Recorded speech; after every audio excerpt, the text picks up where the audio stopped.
जय श्री राम दोस्तों। अगर आप भी दिल से हिंदू राष्ट्र का सपना देखते हो तो इस वीडियो को जोरदार लाइक ठोको, कमेंट में पूरे जोश से जय श्री राम लिखो और चैनल को सब्सक्राइब करने में बिल्कुल भी कंजूसी मत करना। अब आते हैं आज की जहरीली लेकिन जरूरी डिबेट पर।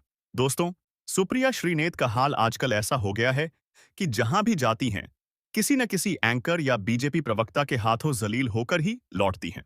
बोलती बहुत हैं, लेकिन जब सवाल घूमकर उन पर ही आ जाता है तो खुद अपने ही जाल में फंस जाती हैं। आज हम आपके लिए ऐसी धमाकेदार वीडियो क्लिप्स लाए हैं जहां सुप्रिया श्रीनेत की घनघोर बेइज्जती होती है और दर्शक हंसी से लौटपोट हो जाते हैं। तो दोस्तों, वीडियो के अंत तक जरूर बने रहना, क्योंकि आज वापस आपको दिखेगा सुप्रिया श्रीनेत का सबसे बड़ा रियलिटी चेक। पिक्चर चालू करो बे। आपको क्या बुरा लग गया इतना? मैं समझ ही नहीं कुछ नहीं मैडम कुछ नहीं बुरा लगा। बुरा आपको लगता है? कुछ नहीं कहा मैंने, कहा दो केसेस अलग हैं। मैडम कुछ बुरा नहीं लगा, बुरा आपको लगता रहता है। आपसे पूछा हुआ हर सवाल। सुप्रिया श्रीनेत, आपको पहला ही सवाल मैंने राहुल गांधी पर पूछा, कोई सवाल आप नहीं ऐसे बिफरी जवाब नहीं देती हूँ। हमारे मतलब आपको मत सिखा। चल एक सेकंड सुनिए, आप ऐसे बिफरी प्रधानमंत्री मोदी पर हम लोग हमेशा पूछते हैं 1 से 10 नंबर पर मोदी आते हैं बीजेपी के लिए, तब आपको बड़ा अच्छा लगता है, ताली बजाती हैं आप। लेकिन मैंने पूछा राहुल गांधी पर कांग्रेस पार्टी सिमट गई है तो आप बिफर गई। चिंता मुझे नहीं, आपको होनी चाहिए कि क्या एक पार्टी में आप लोग कहते हैं व्यक्ति प्रधान राजनीति नहीं होनी चाहिए। आप लगी नहीं लगाता। अंजना जी, आप हर क्वेश्चन पे अंजना जी लेक्चर क्यों दे रही हैं? लेक्चर इसलिए दे रही हूँ क्योंकि आप ये बेवजह की बातें करती हैं। बोलने दीजिए ना, क्या बेवजह की बातें करती हैं? अंजना जी बोलने तो दीजिए। अरे कौन भौंक रहा है ये बदतमीज? प्रश्न पर कमेंट करती है जिसकी कोई जरूरत नहीं। आप 5 मिनट से बोल रही है मैडम, 5 मिनट से आप बोल रही हैं। अंजना जी 5 मिनट से बोल रही हैं। अब अगले प्रवक्ता की बारी। खेत मेर का झगड़ा तो है नहीं। बिल्कुल यही तो मैं आपको समझा रही थी। आपने तगड़ा लेक्चर मुझे दिया, 30 सेकंड तो बोलने दीजिए। नहीं मत चलिए, क्या ये बात करते हैं? हर सवाल पर तरीका नहीं है। बिल्कुल, मेरा मैं भी यही कह रही खेत हूँ। मेर का झगड़ा तो है नहीं। बिल्कुल मैं भी सिर्फ प्रश्न कर रही हूँ। आप हर प्रश्न में प्रेजुडिस करती हैं, ये गलत है। 30 सेकंड की बात तो सुनिए। अरे प्रभु, 30 सेकंड की तो बात सुन लीजिए। चुप साली। सुप्रिया श्रीनेत, मैं बस ये कह रही हूँ कि विधायकों के ऊपर कॉन्फिडेंस जताना या अपने मुख्यमंत्री में नाराजगी जताना देशद्रोह है, हाँ कि ना? अबे जल्दी बोल, कल सुबह पनवेल निकलना है। बिल्कुल भी नहीं, बिल्कुल भी नहीं। एक मिनट, आप इस बात को गलत तरीके से प्रस्तुत कर रही है, वो मैं बताना चाहती हूँ आपको। ये एसीबी का एक नोटिस है एंटी करप्शन ब्यूरो का, ये डेप्यूटी चीफ मिनिस्टर को भी गया है, चीफ मिनिस्टर को भी गया और चीफ विप को भी गया है। ये बात आप पूरी तरह से क्यों नहीं बता रही है? महेश जोशी को भी 120 भी, क्योंकि खरीद फरोख्त की चीजें हुई है वहां पर। 120 भी तक को नोटिस गया है। ये खरीद फरोख्त जो है वो देशद्रोह है। भाजपा से नहीं पूछ रही है कि कैसे नहीं, नोट। अरे भाजपा से जब मुझे पूछना होगा मैं पूछूंगी राजस्थान में किसकी सरकार है,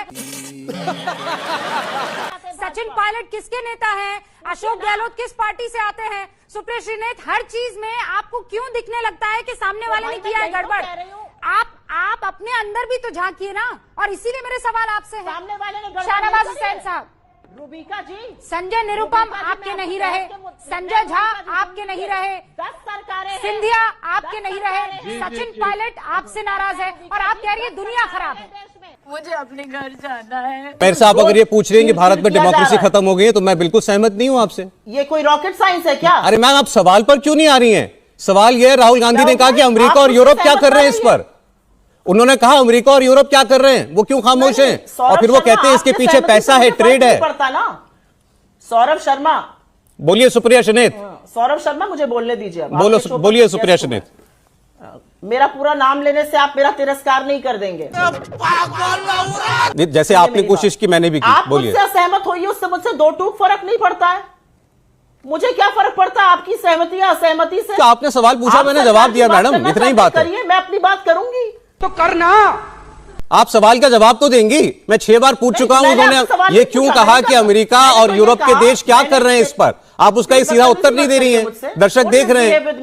behave like an anchor. Madam please, शिष्टाचार के बारे में आप ना बोले कम से कम तो बेहतर है। कम से कम आप बोलिए। आप शो कर लीजिए अगर आप इतनी बदतमीजी से बोलना। मैंने कोई बदतमीजी नहीं की आपसे अभी तक। मैं 6 बार एक सवाल पूछ रहा हूं, आप जवाब नहीं दे रही हैं उस सवाल का। शिष्टाचार पे सर्टिफिकेट एक टेलीविजन एंकर से नहीं चाहिए, और मुझे नाली का कीड़ा बोलने वाली एक पार्टी के प्रवक्ता से भी नहीं चाहिए।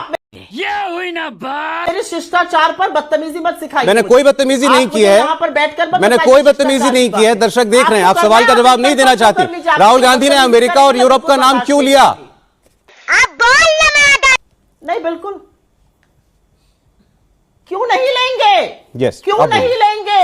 उन्होंने यही तो कहा कि जो डेमोक्रेटिक डिफेंडर्स हैं वो क्यों ऑब्लिवियस है जब देश में डेमोक्रेसी खत्म हो रही है। वो कौन से डिफेंडर्स हैं? वो भारत के लोकतंत्र को बचाएंगे?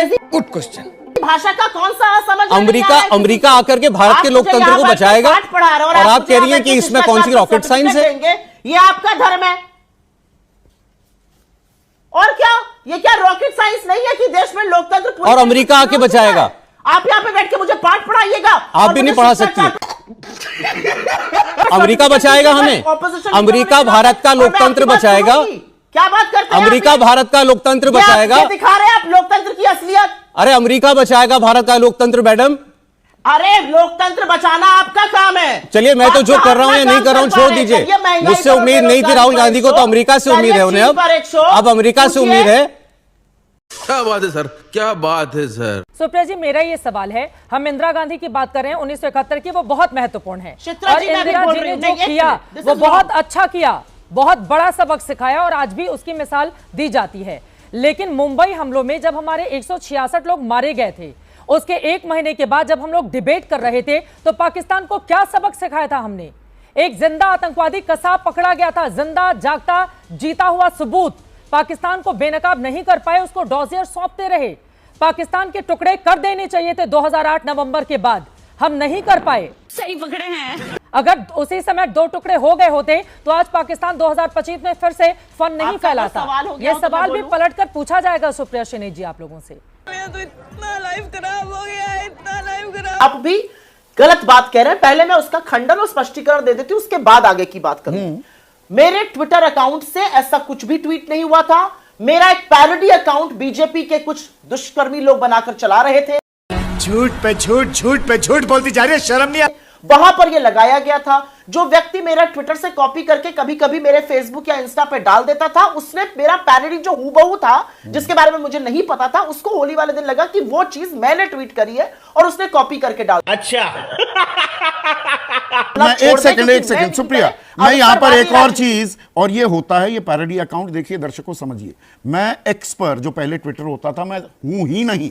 मेरे भी 5-6 पैरोडी अकाउंट, 8-9 तो मैं बंद करा चुका हूं, अब थक गया हूं, तो वो चलते हैं। लेकिन आपने अपनी सफाई दे दी, और रणदीप सुरजेवाला का क्या? मेरा मुंह से निकल गई, मेरी जबान टूट गई यार।